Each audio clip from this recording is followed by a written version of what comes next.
2 November 2025 रविवार नवी मुंबईच्या डी.वाय. पाटील स्टेडियमवरती इतिहास घडताना पाहणार आहे. या सामन्याचा निकाल काहीही लागो, महिला क्रिकेटमध्ये एक नवा विश्व चॅम्पियन जगाला मिळणार आहे. भारत किंवा दक्षिण आफ्रिका यापैकी एकाच्या डोक्यावरती विश्वविजेतेपदाचा शिरपेच रोवला जाणार आहे.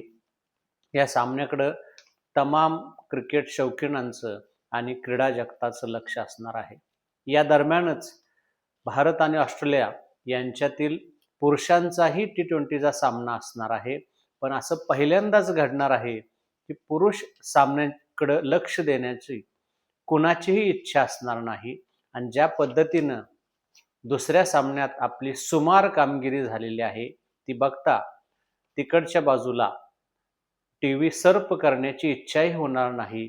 एवढं लक्ष महिला क्रिकेटच्या या सामन्याकडे रविवारी असणार आहे. खरं तर या दोन्ही संघांची तुलना जर केली तर दोन्ही संघामध्ये डावं उजवं करणं अतिशय अवघड गोष्ट आहे. एक भारतीय म्हणून हृदयापासून आणि मनापासून वाटतंय की आपला संघ जिंकावा, पण मेंदू म्हणतोय की जरा दम धर. मेंदू म्हणतोय की शेवटी हे क्रिकेट आहे आणि इथं 50-50% संभाव्यता मेंदू सांगतो. असं जरी असलं तर मेंदू म्हणत नाही की हे अशक्य आहे. अवघड जरूर असेल, पण आपणाला जिंकणं अशक्य आहे अशातला भाग नाही. पण हृदयापासून पहिल्यांदाच हृदयानं आपणाला विजेतेपद देऊन टाकले. खरं तर दोन संघाची तुलना करायची झाली तर मगाशी म्हटल्याप्रमाणे दोन्ही संघामध्ये डावं उजवं करण्यासारखं फारसं काही नाही. दक्षिण आफ्रिका संघाचा विचार केला तर त्यांची कर्णधार की जिनं एक हाती सेमीफायनलमध्ये फलंदाजी करताना 169 धावांची एक संस्मरणीय खेळी केली. जशी आपल्या रॉड्रिगसनं ऑस्ट्रेलियाविरुद्ध जी खेळी केली तशाच तगड्या ताकदीची किंवा त्याही पेक्षा जबरदस्त ताकदीची खेळी लॉरा ही त्यांची कर्णधार आणि सलामीवीर हिनं केली. त्यामुळं हिच्याकडं फलंदाज म्हणून आपल्या संघाचं आणि आपल्या सगळ्यांचं लक्ष असणार आहे. त्याच पद्धतीनं जसं कर्णधारानं एक भलं मोठं शतक काढून इंग्लंडला मागं टाकलं, तसं या शतकाच्या सुंदर अशा पायावरती कॅप या वेगवान गोलंदाजानं 5 बळी घेत त्याच्यावरती कळस चढवला. कॅपच्या या कामगिरीमुळं आपला संघही कॅपला अतिशय सिरियसली घेणार आहे. हे दोन खेळाडू दक्षिण आफ्रिका गोटातले आपल्या दृष्टीनं डोकेदुखी ठरण्याची शक्यता आहे. खरं तर दक्षिण आफ्रिकेचा संघही समतोल आहे, त्यामुळे निव्वळ या दोघींच्या वरती लक्ष देऊन चालणार नाही. बाकीच्या खेळाडूंच्या मध्येही क्षमता आहे. साखळीमध्ये आपण दक्षिण आफ्रिकेकडून पराभूत झालोय, पण अलीकडच्या आठवड्याभराचा विचार केला तर आपल्या संघाकडं क्रिकेटच्या भाषेत सांगायचं झालं तर एक मोमेंटम आहे. न्यूझीलंड आणि कांगारूंच्या विरुद्ध आपण दोन मोठे आणि तगडे असणारे संघ ज्या पद्धतीनं लोळवलेले आहेत, तो आत्मविश्वास घेऊन आपण अंतिम फेरीत चाललोय.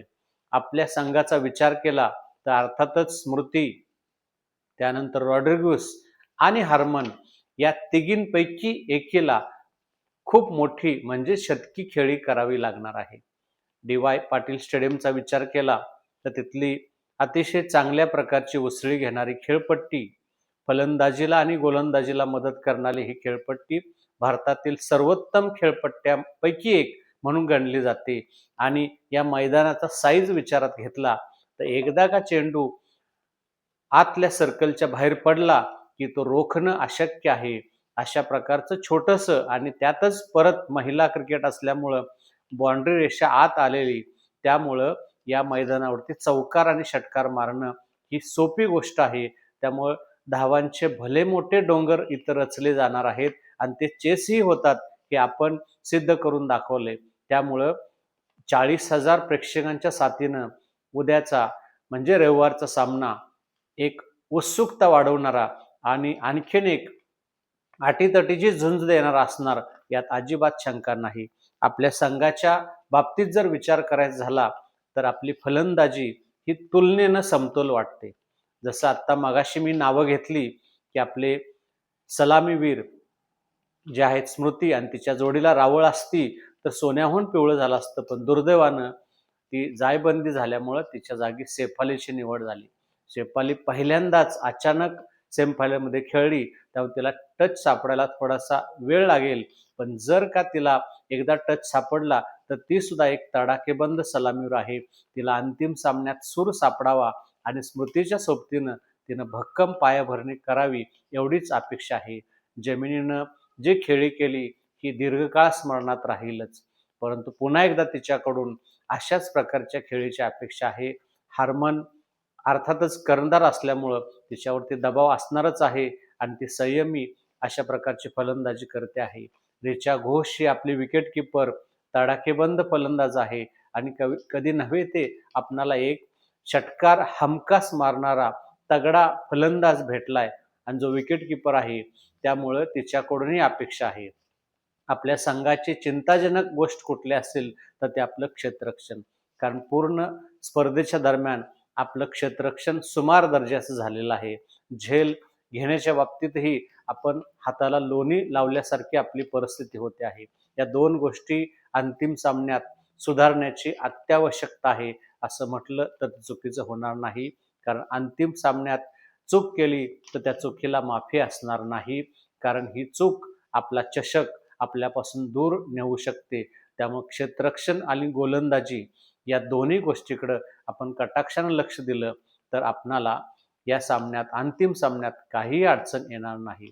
आता हा जो रविवार आहे याच्यामध्ये नवा विश्व चॅम्पियन कोण होणार यासाठी दोन्ही संघांची उत्सुकता शिगेला पोहोचली असणार आहे. पूर्ण क्षमतेनं भरलेलं डी.वाय. पाटीलचं स्टेडियम आपल्या प्रेक्षकांचा संघाला प्रचंड अशा प्रकारचा पाठिंबा असणार आहे. मायदेशात खेळण्याचा फायदा एकच आहे. प्रचंड पाठिंबा तर असतोच, पण अपेक्षांचा दबावही सहन करण्याची ताकद आपल्या संघानं घेतलेली आहे आणि ती अंतिम सामन्यात यायलाच हवी. खरं तर या दोन्ही संघामध्ये डावं-उजवं करण्यासारखं फारसं काहीही नाही. एक गोष्ट मात्र नक्की आहे, की अंतिम सामन्याचा जो संघ कमीत कमी दबाव घेईल तोच विजेता होईल. अर्थात तो विजय आपला असावा एवढं मात्र नक्की. म्हणून आपण रविवारच्या सामन्यासाठी आपल्या भारतीय संघांना शुभेच्छा देऊया आणि एका उत्कंठवर्धक अशा प्रकारच्या लढतीसाठी आपण तयार राहूया. धन्यवाद.